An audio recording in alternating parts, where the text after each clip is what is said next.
Musi medi milem. Okay. We are so to say nipa mienu kontokwa. Yesi busa say na no no de ne siye enka say o say obi betimi aye obi ade. Ti nkomoyi. Na entokwa na omo kono omo kirema e make sense. Abusa Kwaku Manu nyansani Ghana ha nyina nyansani nyansabu akwa Kwaku Manu a da bi odo kasa kire badwemba Kwaku Manu kasa enkasa akwase ahoda da bi o kasa kire badwemba o ye jimifo asebe o ntina asemase da bi odo da badwemba fo e de di nkomo ayi ti o kasa na wontina ase o ba ye se o ye jimifo o da badwemba fo e de di nkomo we will pick another fight with Okatakyie Afrifa mensa bonsu. On the name Kevin Taylor and Afrifa, they are doing banter back and forth. Any mono, Kwaku Manu abekan sembi. With Gina and also abekan sembi na mutienins mo kana. A stray bullet to Okatakyie Afrifa mensa. Obefa ho ake kana adwene. Actually Afrifa. In this video, me mo ahwen sima Kwaku Manu eka. Na kwa yin bi mo ahwen say, esma o kana kwa no. Ade nti na Kwaku Manu kasa say. Ai Penyah block media. Mesra say ne di. Over like video now that I subscribe button click notification and connect latest updates. Now bet you the idea my comments. Expensive baswa. No actually no for so be actually. It is said that you Kevin Taylor any free for moon term no and shall I mo be bian. Ni like Kevin Taylor and start here. This whole issue of beef ni bantana. Kevin community Taylor na every for money din crowd. Kevin and a woman free for tough time on the internet. But every for air now just okay now obe defending home. Obe body di home by na man for see Afrifa ain't me any show without mentioning Kevin Taylor's name, but they have forgotten say each day Kevin Taylor can do his show without saying Bonfa will go to jail. Any day Okano money aje. But Afrifa ever strike back there. Any Afrifa cannot do his show without mentioning Kevin Taylor's name. Where a man for a more low thinking capacity, almost akeka. Now only say Kwaku Manu ebe kan sembi efa mahama won say oh I was say shemra mahama shemra be ebe ba ne say obi di president attempt any that ema no kwa no this scout media ebe fa Kwaku Manu ema free first bagi kan bi kire Kwaku Manu kakra ofa ya kakra pa ema kan say enya sembi krantanka uni no si nyina Kwaku Manu ko beja hye no ai anka uni no si nyina Kwaku Manu ko beja hye no sembo ko be ma na sembo na last man free fire kan no Oha she Kwaku Manu kakra ha no Kwaku Manu asaba back with another video counterpart video na video ni mo no Kwaku Manu abechire mu beef na Afrifa ene Kevin Taylor eko no wa bechire mu die nti a Kevin Taylor na Afrifa beef ene o ka kire Afrifa followers ene Kevin Taylor followers say they shouldn't be stupid to follow these two people obi no be ku amonya abotre na muntie mu ye Musi medi milem. Okay. Musi Kwaku di ule ma medi milem. Nemo me no kase sisi ai. Sisi na madwene besi bibi so. Besi me nua Okatakyie so. Sisi na bibi besi mitrim. Ah me da ye. Am se da ya me so ye. Ah me team ani. Nipa ne ho adwene besi mitrim. Eye friend say Okatakyie Afrifa. And Kevin Taylor, I didn't be see it. Sebi, Seminia Okatakyie, I program about me by 2-3 times so 2, yeah. Sebi said was be kind of piano, or deserve a worker. Sisi a momo se masante se muhiam me masante se muhiam tie be kan sante asem. Me akan ne asante asem hiame akan eni asante ho asem ehiame de kasa akanfo ho amane akanfo ti nkoma me no din ye frɛ yewura asante mawura asante mawura no sebi enye asante nko a asante no eye oman ti ye kasa oman de a ye kan asem akan asem ne ye kan sisi ai to one hwedu de bia wa wo kontokwa kora no aya na wura fi wachi na de enti Okatakyie asem besi mitrim ne Kevin Taylor asem besi mitrim ne se ewi ase wo koto se nipa mienu kontokwa yesi busa se na no no de ne siye enka se o se obi betimi aye obi ade ti nkomo yi na entokwa na omo ko no omo kire ma e make sense di nti make sense ne say ase de asi wo ho no we de o minu ya kanisa nka obufu asema o Okatakyie ka kire ebia Kevin de sen kanisa Kevin bufu o Kevin enisa Okatakyie asema Kevin Taylor ka kire ebia enisa obufu enso be kom no na ye naano asem bi ye happy e ho ntokwa no moko do de bi na asem bi ba social media ye betimi di asante abaye ke nanso na nya asante na ne ye kwama no patwoti nkomo yi ye wonkofo bebre wo app we so ayesi ye kwama asante nanso me say obi a won personal interest de wo bono a wo so wo kwama bono e won personal interest patwoti nkomo amene modin meme ye actor me beto dwom kakra and so abeka record no Messiah radio presenter me ameti yi and I'm sad interview so kan ho a aggressive interview me toton kofo ano nkofo interview nanso ye wo ye personal interest obi o ye wo interview bia eno timo obi ye wo interview a anam se wo personal interest nti udi agro na wanwene se de yemu bi adwene a odo ba koto asemu ti nkomoyi se be ya ne show no ebe ye heavy wonya asema wonfa ho nipa edi watema wonfa ho se be ya ne program ne be ye heavy ti nipa bebre se omo ko ama asante ana omo wisu ye ne ya nkasa ya de hye ne ya asantefo ana ono de pesika anadwi ana bebe hu se Kevin Taylor ani Okatakyie Afrifa omo personal problem I am fan this ho and fan people ho and then fast ante ho I'm talking to somebody obi beka se na Kwaku Manu akwo ye di natema no pa na dabi meme to ye asante ho mitimi mu asante ye dom yesu map mbeba meka ho bi na apem no eso no kreka enso ye nya aka na ewu me say Okatakyie Afrifa ani Kevin Taylor sento kwa omu kunyinara a omu kunyina back to back no ayetimi kasa amani wura manhia no sebi se na ye personal interest ayo omu ntokwa omu ku omu ntokwa omu ku ba wo adwene ma so tinkumai ayo omu personal interest omu ntokwa omo ko so mo ya akorafo omo mienu ya akorafo omo friend o baba ako ye di no so de ne kwasem Okatakyie ne selection bi aye ano de menu ya ne ma asem ne ma pete ne selection bi a eka patwoti nkoma ya menu di o me ka Okatakyie ane Frank Taylor atem ana ba akwa ye NDC ni ana ba akwa be ye NPP ni ana obi apese ogina no oma kontokwa ka oma dwena kontokwa ka oma dwena se ye kom no aye oba ho no moko aye oba ho tedu de bia wote da ase abra me ma okora so nya abotre ne hwe bia ansa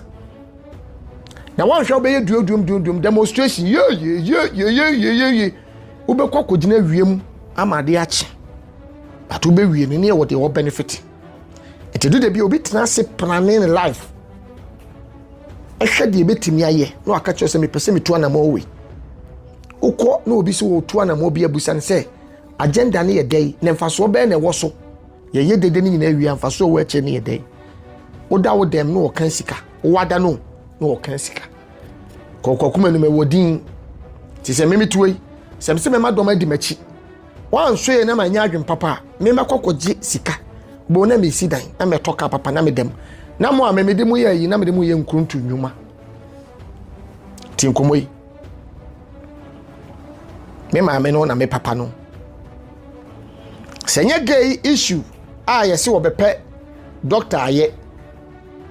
a ne set o de baaye enye papa Sena Kevin Taylor to me information be our de pim Okatakyie Afrifa kutia and the punchy Okatakyie. Se Okatakyie de gay ya no who say se gay ya my friend ni dai. And I gay ya my friend ni se ono so se wo free me nche no oni Kevin Taylor nanam. So ni Kevin Taylor nanam okay that's a Kevin Taylor aye ne kura. Oba ho no mo kuntoko. Enya asante ni NDC ni MPP ntoko no mo kun. Omoko ma personal fight.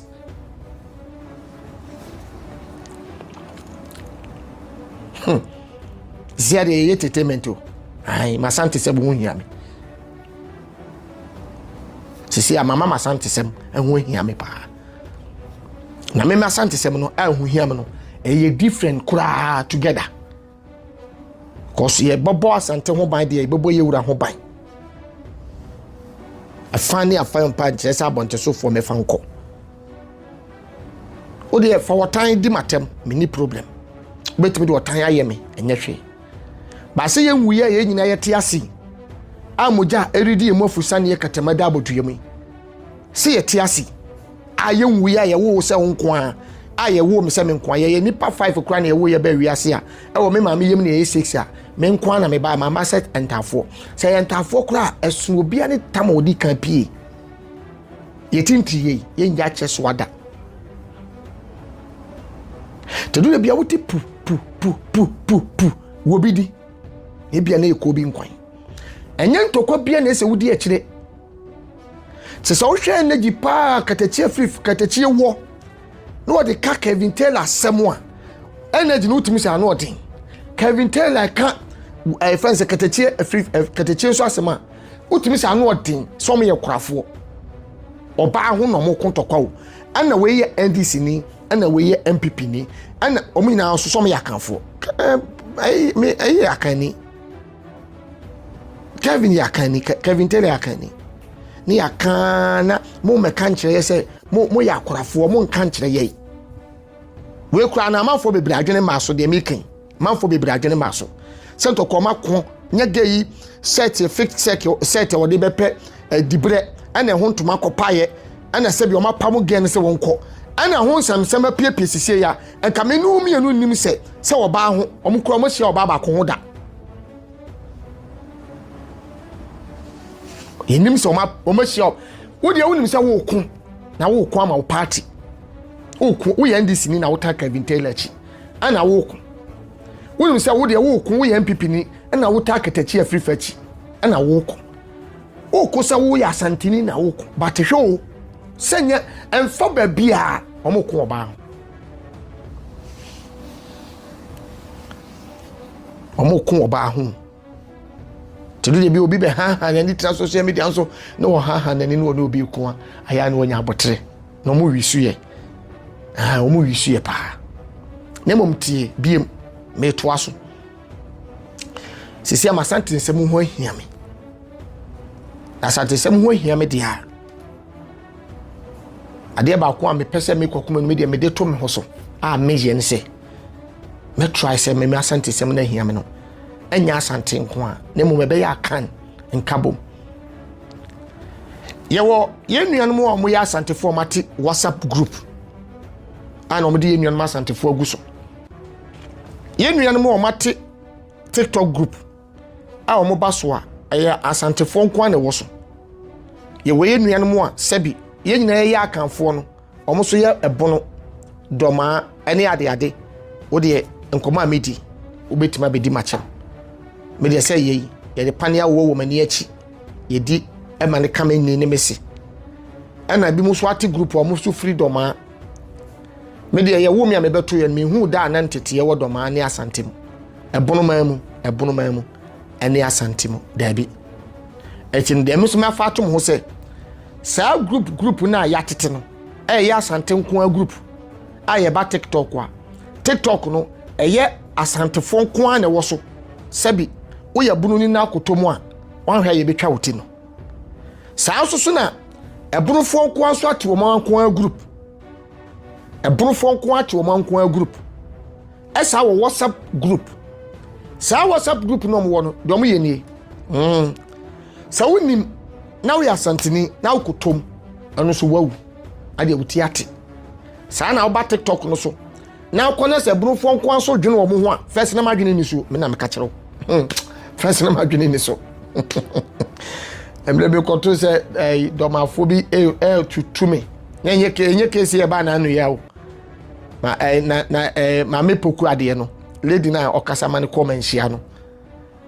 ai awokokoto ye no na me be dress asem bi ama mo obi adi na me ka asante se de asante ahini tie na me be ka again asem na me copy group bi so awo WhatsApp aye bonofo na me amete say yes ye de me picture ato ade captions ahodo de e be say dia e di atem na ye di atem basa e di matem basa but pay for say open ya obre na ni nyina no mo fa nche me say ya bunu o say ya asante o say de badio me focus ni ho but ade asem amu odu aba na mabeka bi but FD me catch them plain say ma adwene aba ho me ma adwene aba ho me be mama kan sem ene masante sem ahia me papa to obade sayefo me koye ne maba fie na menim say ma agye me cause asante book o akan book me di wo etimi so me di ameso afato me ho su ne me bete WhatsApp group tie me media ne de enya asante nkwa na wo so media ne ye akan group ana Ghana group media ne ye Ghana group ana akan group wo ye group sa betima abaso wo ye frafra betima abaso wo ye ibra betima abaso bibia wo ye bia ne bibia wo furu betima abaso bi group no mu ye woda ye de bedwendwene Ghana ho ene da ye de bedwendwene akan ho ana mo se me mfa me kwase asebo nko ana emu na ho patoti nkomo yi ehu behia me papa first na fe papa techi manie utimi ko na se brekum nya ye ko shoot movie o brekum me ebunu side wo nyina sunyane ne ade techi man bashe me madam for bashe this weekend ko bebobo o masinifo bebre akoho ko bobo anya asem ketwa ye ko techi man de se ho ye mikru techi man ye mikru techi man makoho akọ true bashe nti ya ye program oto abobo ho ye ne like mu other artist stars bashe nti ye ko techi man ne bashe brand the policeman na and say policeman say why hotel kakaka bi ho o de kosunya road no e kwa na tum de faso kosunya no because one entity mu bokuru yani sinifo bebia ye no omo ye adwuma no omo ye bonofo ye mfase kanto omo munim dabi me patron koma me di ni boko na tie ni Louisa edinkra oye hima wodoma but ye ni twesi ni e wo kumase if ni twesi ni ache ye ni Louisa twesi ni wo kumase bro 10 years abana Ghana ofri ono so eye domani se wonya domani dia oye bunu ni lady we tuntuntuntuntuntum de bia kwam ne no kuma mo ni dia on hekro ne mbeko oh wadi de ne ba na ekoi na enso me hu na ache ono so ye bunu ni ye ne bunu fo di agro saa besi ne ye yakanfo ye nyina ye ti free baby fa ko na eba si ye free Egypt na eba o ye free fa na eba o sisi ade matwemadwena ba asante so pa madwena ba kanfo so se ye nyina ye nipa ba ko ni be ye de boame wo boame na me so me moa wo ye be de na nkabo ma ba bi ko me nkwame ntumi nye etimi nua wo friend prince a wo sunyane wo tachiman me jise prince wo ba boame saa so na kumase kelese wo kumase omo so ba boa na me yase na no Mr. Biam eko enante saa de we ho han koso no ahwe sede ye ne abiam even enkuransa ɛho sɛ nkuransa nyinaa hyɛ bunu mu yɛ nkonwa bebree yɛ wura sɛbi ɔmo ba manhyia bɛsom ɛyɛ manhyia ɔho sɛ de nkɔmɔnte nti di ade na di ntete mo ba ɔde mo amunua Kwaku Manu ɔba de sɛ ɛfɔ no makɔma ba fie na me nkɔe mo kwa na mo fɔ so yi me frim but me wom na afi na mama madwena bam na ma ban so wo behu sɛ ma bampa bra prince a wo te chiman ene de me bodin akasa mesrew ye won kofo bu mo ma mo so me bloggers bra prince kofo bi aye se bloggers saa din blogger ne betena wo so a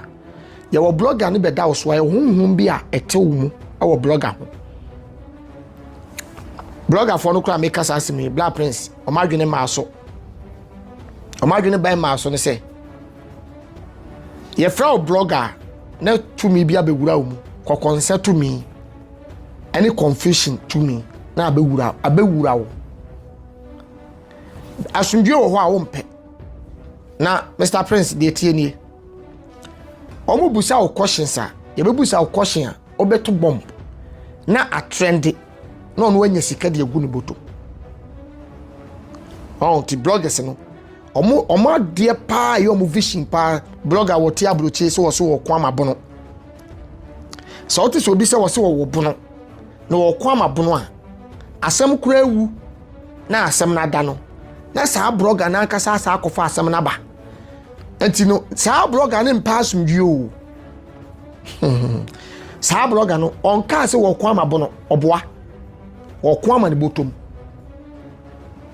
anu afa adehye en wo yusu adehye de omo ye nkuntunwuma tibra pen mesrew me say wa wo beboa me ma asumdwe aba wa wo beboa me ma asumdwe aba na mia me nuan mo bunu no mo a fuo bi a mo so mo pa asumdwe no mo so mo beboa me obi be ka se kwase ampanyi kwase awo Kwaku Manu kwase awo na ade nka bom beba da bi menye kwase asa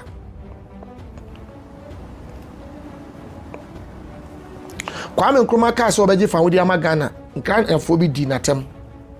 se Kwame jan kwase asem no sebi na wontumi nje fa wodi amagana fo Kwame Nkrumah ni ba ho so no hye fiase ne nanfofo no bi koka kire ne se ye ka kire wo se wo jai nipa be ma won sesi fom na so Kwame Nkrumah da prison so no ye campaign ampa so Kwame pe ane timi ye papa ye nana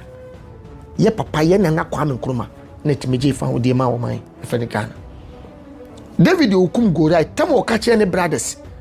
se wo betimi ako ani offense Goliath akono ni nuan mu bu na abofia ka se fa woji me free akọ na nya nkora akọ ye kura ye training atu ejan ane pia ne se kan ye best kura ne akan ye gudem baby ani da so ni no tama ni nuan mu nyina agi tum ne ka se ye kan achi no onyame ho be kan no ho e mo wi ni Goliath enti menka se me na me de asumdwe ba wo da bi ba me se wo boa me eti ye nuan mu a wote se bia ye di wo hene pon bi atem ewo tachiman sunyane a hawo no a wo so ye bunu ni mapa a wo kan kore a wo pasumdwe me pacho boa me mesimeti group a ye nyina ebegom a wo mo beba no ne ye ne a ye nuan mo bunofo wo de oba ka wo bunu kasa no kano kunkunkun na wa wo ya asanteni a wo ye twini no me ameba WhatsApp ana meba friends TikTok na ye woda say Friday